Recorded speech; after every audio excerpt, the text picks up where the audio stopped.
Kelahiran adidaya. Apa itu Uni Soviet?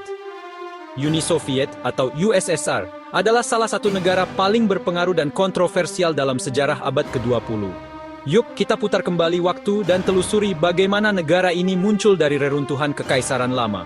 Uni Soviet lahir pada tahun 1922 dari kekacauan revolusi Rusia yang dipimpin oleh Lenin dan kaum Bolshevik. Mereka menggulingkan kekaisaran Tsar dan membentuk pemerintahan baru yang radikal. Uni Soviet lebih dari sekadar negara. Ia adalah negara komunis pertama di dunia dengan cita-cita membangun masyarakat tanpa pembagian kelas, di mana semua orang dianggap setara. Secara teori, USSR adalah persatuan republik-republik yang setara, namun pada kenyataannya, kekuasaan terpusat di Moskow di bawah kendali mutlak Partai Komunis. Semua keputusan penting diambil oleh elit partai. Negara mengendalikan hampir setiap aspek kehidupan, dari ekonomi, pendidikan, media, hingga apa yang boleh dipikirkan dan dikatakan oleh rakyatnya. Sensor dan propaganda menjadi alat utama pemerintah. Selama hampir 70 tahun, USSR berdiri sebagai adidaya global, bersaing ketat dengan Amerika Serikat dalam Perang Dingin yang penuh ketegangan dan persaingan ideologi. Dunia menyaksikan kedua raksasa ini berlomba dalam segala hal, mulai dari pengembangan senjata nuklir yang menakutkan hingga perlombaan menaklukkan luar angkasa, seperti peluncuran Sputnik dan penerbangan Yuri Gagarin. Bendera merah Uni Soviet menjadi simbol alternatif bagi demokrasi Barat, mewakili kekuatan, persatuan, dan ideologi komunis di mata dunia. Namun seperti semua kekaisaran besar, Uni Soviet juga memiliki awal dan akhir.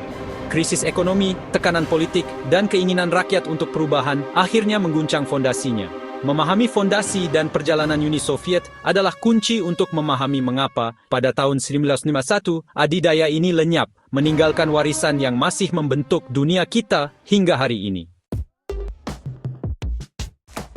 Sebuah mosaik bangsa, sebuah negeri yang terbentang dari Eropa Timur hingga ke ujung Asia, melintasi pegunungan, stepa, dan hutan yang luas. Bagaimana USSR menjadi begitu luas? Jawabannya terletak pada sejarah penaklukan, diplomasi, dan penyatuan paksa yang membentuk wilayah raksasa ini selama berabad-abad. Uni Soviet mewarisi tanah luas Kekaisaran Rusia, menyatukan puluhan kelompok etnis di bawah satu bendera merah. Dari Kaukasus hingga Asia Tengah, dari Baltik hingga Siberia, keberagaman ini menjadi ciri khasnya. Kaum Bolshevik menjanjikan penentuan nasib sendiri kepada bangsa-bangsa. Namun kenyataannya, mereka sering menggunakan kekuatan militer untuk menjaga wilayah seperti Ukraina dan Asia Tengah tetap di bawah kendali Moskow. USSR adalah federasi 15 republik, masing-masing dengan budaya, bahasa, dan tradisi unik. Namun, semua diarahkan untuk tunduk pada identitas Soviet yang seragam dan terpusat. Batas-batas republik ditarik oleh pejabat di Moskow, seringkali tanpa memperhatikan sejarah atau keinginan lokal, memecah kelompok etnis, atau menggabungkan saingan lama, menabur benih konflik di masa depan. Bahasa Rusia dijadikan bahasa umum di sekolah dan pemerintahan, sementara propaganda negara terus-menerus menekankan persatuan dan persaudaraan antar bangsa, meski identitas nasional tetap bergejolak di bawah permukaan. Bagi banyak orang, terutama di Baltik dan Kaukasus, pemerintahan Soviet terasa seperti pendudukan asing, bukan persatuan sejati. Keberagaman yang menjadi kekuatan persatuan juga menjadi sumber ketegangan, dan pada akhirnya, kelemahan terbesarnya. Ketika perekat, ideologi dan kekuatan mulai melemah, mosaik bangsa-bangsa ini pun mulai retak, dan suara-suara nasionalisme semakin keras. Keluasan yang dulu menyatukan USSR, pada akhirnya, justru membantu merobeknya menjadi bagian-bagian yang berdiri sendiri. Retakan muncul, stagnasi ekonomi di tahun 1980-an. Pada tahun 1980-an, ekonomi Soviet mulai goyah. Ekonomi komando yang dijalankan oleh perencana pusat menghambat inovasi dan menyebabkan kekurangan kronis barang-barang dasar. Warga mengantre panjang untuk kebutuhan pokok, sementara produk konsumen jauh tertinggal dari barat. Industri berat dan pengeluaran militer menguras sumber daya, menyisakan sedikit untuk rakyat biasa. Perang di Afghanistan dan jatuhnya harga minyak semakin melumpuhkan ekonomi. Kesenjangan dengan barat melebar, dan janji surga pekerja memudar menjadi frustrasi. Kepemimpinan yang sudah tua dan menolak perubahan gagal melakukan reformasi nyata. Era stagnasi pun terjadi, ekonomi terhenti. Sistem yang pernah membangun adidaya kini runtuh. Panggung sudah siap untuk gempa bumi politik. rawa politik, sebuah sistem di bawah tekanan. Kekuasaan terkonsentrasi di tangan segelintir elit tua, Politbiro, yang menolak perubahan. Pemerintah menyensor informasi, mengendalikan media, dan menghukum perbedaan pendapat. Jangkauan KGB menciptakan iklim ketakutan, membungkam para kritikus dan pembangkang. Korupsi dan birokrasi merajalela, mengikis kepercayaan publik. Warga beralih ke siaran asing untuk mencari kebenaran. Kekakuan sistem membuatnya tidak mampu beradaptasi dengan masalah ekonomi dan sosial yang semakin meningkat. Pada pertengahan 1980-an, para penjaga lama mulai meninggal, dan negara sangat membutuhkan kepemimpinan baru. Struktur politik yang dibangun untuk era yang berbeda runtuh di bawah bebannya sendiri. Perubahan tidak bisa dihindari. Pada Maret 1985, Mikhail Gorbachev menjadi pemimpin baru Uni Soviet. Muda, energik, dan pragmatis, Gorbachev menyadari krisis dan berusaha menyelamatkan sistem melalui reformasi. Dia berbicara secara terbuka tentang stagnasi dan krisis, memutus puluhan tahun kerahasiaan. Gorbachev mengelilingi dirinya dengan para reformis, bertujuan untuk memodernisasi sosialisme dan membuatnya lebih manusiawi. Dia percaya keterbukaan politik sangat penting untuk memperbaiki ekonomi. Pendekatannya yang berani membuat para penjaga lama khawatir, tetapi menginspirasi harapan untuk perubahan nyata. Visi Gorbachev, sosialisme dengan wajah manusia. Dua kebijakan utamanya, glasnost dan perestroika, akan mengubah sejarah, tetapi tidak seperti yang dia inginkan. Perestroika Gorbachev bertujuan untuk merestrukturisasi ekonomi, memperkenalkan reformasi pasar terbatas, dan perusahaan swasta. Tetapi reformasi itu kacau dan tidak terapkan dengan baik, menciptakan kebingungan alih-alih kemakmuran.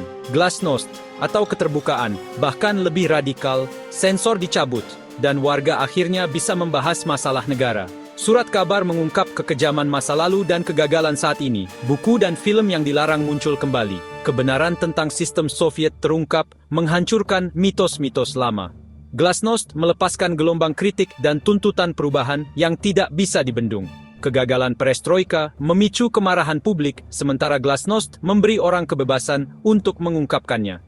Alih-alih menyelamatkan USSR, reformasi ini mengungkap cacat-cacatnya yang dalam. Gorbachev kehilangan kendali atas kekuatan yang dia lepaskan. Seruan untuk reformasi dengan cepat berubah menjadi seruan untuk revolusi di seluruh republik. Glasnost memicu gerakan nasionalis yang kuat di republik-republik non-Rusia.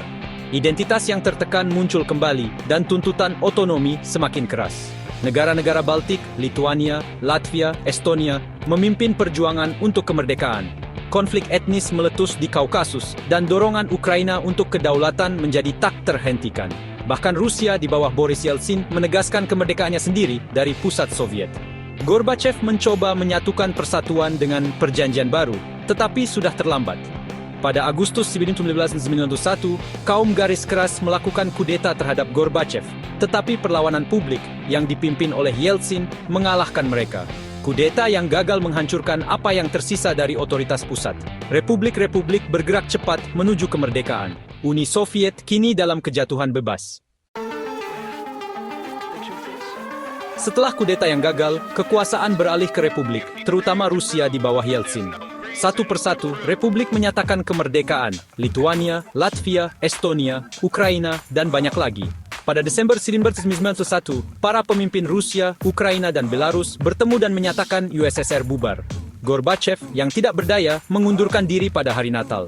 Bendera Soviet diturunkan dari Kremlin untuk terakhir kalinya, digantikan oleh 3 warna Rusia. 15 negara baru muncul dari keruntuhan Soviet Baltik, Ukraina, Belarus, Moldova, negara-negara Kaukasus, dan 5 di Asia Tengah. Rusia mewarisi persenjataan nuklir Uni Soviet dan kursi PBB. Kekaisaran lenyap bukan dengan ledakan, tetapi dengan ledakan politik. Peta dunia digambar ulang dalam semalam. Era baru telah dimulai. Keruntuhan Uni Soviet menandai berakhirnya Perang Dingin dan menjadikan Amerika Serikat sebagai satu-satunya adidaya di dunia, mengubah tatanan global yang telah berlangsung selama puluhan tahun. Bagi Barat, ini dianggap sebagai kemenangan besar bagi demokrasi dan kapitalisme, membuka era baru optimisme dan ekspansi ekonomi.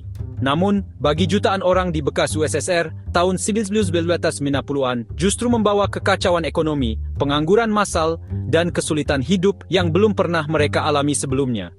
Transisi ke ekonomi pasar sangat brutal, hiperinflasi melanda, kemiskinan meningkat tajam, dan kejahatan melonjak di banyak kota besar. Batas-batas yang dulu digambar oleh pejabat Soviet kini menjadi titik-titik panas untuk konflik baru, memicu perang saudara dan ketegangan etnis di berbagai wilayah. Rusia sendiri berjuang keras untuk menentukan identitas nasionalnya dan hubungannya dengan negara-negara tetangga yang menyebabkan ketegangan dan perang, terutama di Ukraina. Warisan Soviet sangat kompleks. Bagi sebagian orang, itu adalah kenangan pahit tentang penindasan. Bagi yang lain, masa stabilitas dan kebanggaan nasional yang hilang. Jatuhnya USSR menjadi pelajaran penting tentang bagaimana kekaisaran besar bisa runtuh dari dalam, akibat tekanan ekonomi dan sosial yang terus menumpuk.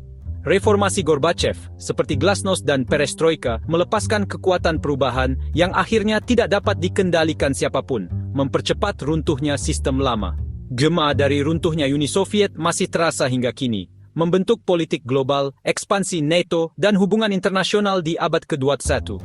Kisah ini masih jauh dari selesai, dampaknya terus membayangi masa depan Rusia dan dunia.